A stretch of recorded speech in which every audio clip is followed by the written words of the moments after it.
கடவுள் இணைத்ததை மனிதன் பிரிக்காதிருக்கட்டும் என்று ஆண்டவர் தெள்ளத் தெளிவாக கூறுகின்றார். கடவுள் இணைத்ததை மனிதன் பிரிக்காதிருக்கட்டும் என்பது கட்டளை, பிரியமானவர்களே. இது ஒரு பரிந்துரை, ரெக்கமெண்டேஷன் அல்ல. இது ஒரு கமாண்ட்மெண்ட், இது ஒரு கட்டளை, ஆண்டவர் நமக்கு கொடுக்கிற ஆர்டர். அப்படி என்றால் பிரியமான மாமியார்களே, உங்களுடைய மருமகள் எப்படிப்பட்டவர்களாக இருந்தாலும் முழு மனதோடு அவர்களை ஏற்றுக்கொள்ளுங்கள்.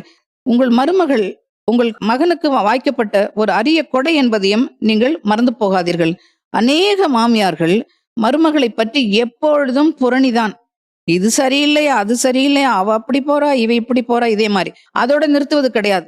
அந்த மகனையும் நச்சரித்து நச்சரித்து அவனுடைய வாழ்க்கையும் ஒரு கசப்புள்ளதாக மாற்றி விடுகிறார்கள்.